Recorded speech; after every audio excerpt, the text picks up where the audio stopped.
pissed as a newt as well. Peter, good morning. How are you? Oh, I'm very fine. Good. Thanks, Bruce. Good. It's a very mild night this evening. Is it now? I thought it might be a little cool. Yeah, it's. I just checked on the temperature before. It's 15 degrees here in the lounge, and it's 13 in my little quiet suburb cul-de-sac outside. Right. Yeah, very nice. The cynic in me, I've rung about flatulence, by the way, Bruce, and Larry. Yeah. Oh, yeah, okay. Yeah. The cynic in me probably says with regards to that individual from Arrowtown who got caught having a nap, sleeping it off. He was probably an easy target. You know, feeding camping up around that area, the lakes area, is still a bit of a problem, Bruce. So he could have been a bit of a target. They probably thought, well, look, we can't make exceptions. We have to clamp down on this. So he's there. He gets a ticket. Yeah. Oh, look, we've even but do you think they'd knock on the window and say something to him when they saw he was sound asleep? or either that, or maybe he was in a position where they didn't notice him, or his windows were heavily tinted. Oh, look, I mean, I was a shocker in my 20s, Bruce. I mean, I fell asleep. I fell asleep one time in the Wellington Railway in central Wellington. I was there and people walking past highly disgusted. You know, God knows how long I've been there for. You know, like when you're inebriated like that, Bruce, I mean, you know, you could fire a howitzer and you wouldn't be able to wake me up in the bad old days. I mean, we cannot give this guy though the excuse of youth, can we? He's No. Well, he's not old, but he's not as youthful as he once was. No. But, you know, that's just the cynic of me. I mean, we've got an instance here in Dunedin, I won't mention it. I'm looking across the valley as I talk. You know, there's an area now that's become quite popular with Freedom Campus.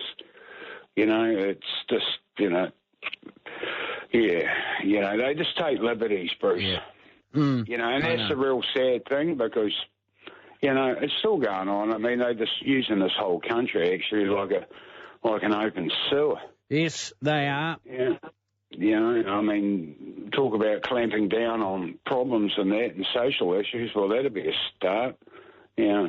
But briefly, Bruce, about Anzac Day and commemorations and the police response thereafter, it has been a general talking point because I'm sure other people around the country listening now, I do feel that there is a sense, and, you know, and it's just personal amongst close friends, associates, workmates, etc., staff under me, you know, that it's an overreaction, but then you got to look at it, you know, and as Bill said in the past, there's always copycats. You just can never be too sure. No, you can't, can you? So if they didn't do this and something happened, you can imagine the outrage. Oh, most definitely, yeah, and that's when, you know, people will just go, why, you know, why? And that's a very valid question and to respond to such events. Well, it may have to be permanent or semi-permanent because you could guard it this year and then relax your guard next year and somebody thinks, they're not protecting it anymore, so now I strike. Yeah. But I heard an article on the weekend and I sort of hit the ivories because, you know me, I hear something on the radio, I sort of punch it up and see, you know, the gist of the story. You've had instances around the country where there's been violent attacks and people who live amongst the community have raised concerns in the past about dwellings of notorious behaviour and incidents, and the police have never responded. And then, lo and behold, there's some pretty nasty incidents, and then they're asking for community help. And one resident said, "What, we nuts? What about retaliation?" Yeah, no. You know, I mean, it's a no-win situation. You know, but it's sad. Yeah. Right, flatulence, Bruce, the two worst culprits for me. Everyone knows what they are is cabbage and cauliflower. Absolute shockers. Shockers, always? You can just about put a stopwatch to it. You know, it's, they're very good for that if you want to clear the room. I still eat them. Oh, yeah. Do you get it if you eat raw cabbage like coleslaw? Do you get it with that? No, a funny thing, I don't. No, it's when it's cooked. No. I was just thinking about that. Yeah. No, I don't get it when I sort of even make homemade burgers, Bruce, you know. Yeah. You put, you know, copious amounts of everything in, you know, you name it, it's in there. And no, it's when it's cooked, yeah. Yeah, but there is another ingredient that gets me going too, and it's always a laugh with friends and close ones. Gravy. Gravy? Yeah, because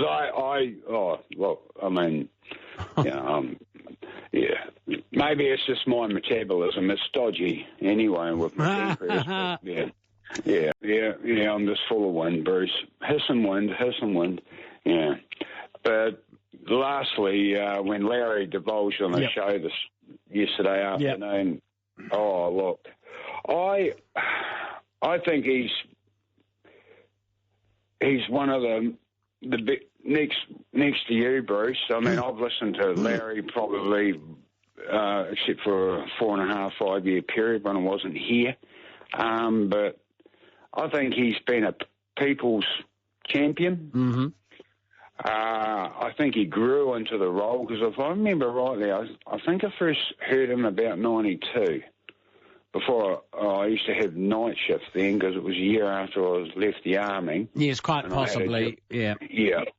Yeah, and I always used to hear him for his first hour and a quarter because I'd have to leave my home because I had to travel a bit for my job, about 5:15, so I always heard him for about an hour or so.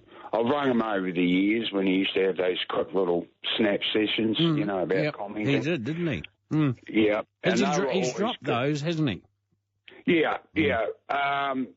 It's a shock. I would fail. I couldn't even think of anyone to replace him because I'm going to use a word. I'm going to classify him as an institution on the radio for his for the way he's conducted his show. He's always, believe it or not, treated his guests, especially when he's nabbled politicians on, whether they're in power or opponents, you know, he's treated them with courtesy, and then he's opened up with valid questions, you know, and it's always been, he's always been astute with regards to getting answers, you know, and he's never unrelented with regards to that when he's got them on a show, and he's always shown them respect. And at the end of the interview, he's always thanked them. Yeah. And, you know, I've always appreciated his social commentaries. At times he's come out with some humdinger sayings. I think some of them will stay with a lot of people. His enthusiasm for this country is second to none, like Leighton. I think that's never been lost on people. Because, you know, like when there's been incidents of stuff-ups and cock-ups or even tragedies, you know, the tone, like any genuine host, such as yourself, there are times where, you know, there has to be talk back and there's time for respect. And he's always shown that. And even when he's interviewed families who have lobbied politicians unsuccessfully, whether it be for health issues or crime matters, he's always given them the courtesy and respect that they've deserved. And I just think that whoever it is that does replace him, Bruce, will have massive shoes to fill. I think you've summed up Larry excellently. I really do. I think you've summed him up. It's spot on. Yeah. And he's always enjoyed his role. And let's not forget, too, his quandaries and like any league fan, I'm not into league, you know, about the Warrior crisis whenever they sort of have a bad trot, But, you know, his enthusiasm for sport, but, you know, his love for our country and like we all do is, you know, is paramount. And he's always been good value to listen. And, you know, that's why I say he's a people's person. And it was a shock. But it was good for him to explain that to what he, you know, even though it was brief, you know. But his banter with old Soper over the years has always been good because they're at loggerheads all the time. That's right, and that's what I said before. If Soper comes across somebody who is like-minded with him, we won't have that. There won't be crossed swords anymore, will there? No, but there's always room for a nice debate, Bruce, because we've fallen into the trap now around the country. I don't watch News Hub, our news at 6 anymore. Mm. I find it's dribble. I don't want to, I'm not fulfilled with one's expectation of getting delivery, if that sounds awkward, but it's poignant now. I've never watched One News in probably decades, whatever. I'd hate to think what their delivery is like now. But and even print media, it's become very saturated, very benign. There's no hard-hitting editorials anymore, Bruce. It's pretty sad. Because I've alluded to like in relation to the Fourth Estate, and I think now our only real champion now is left on the airways where you actually, dare I say it, have a debate. But then with this hate speech legislation that's the next agenda for Comrade Jacinda, I mean, there are a lot of people now starting to think, well... Exactly. Yep. What are the consequences for the future because of some nutter that wasn't even in the New Zealander? That's what this is the thing. That's what I said before. Because of the consequences of what he did, some of our basic fundamentals are undergoing great change, and one of them is the freedom of speech. Thanks, Peter. Thank you very much. Good on you. 2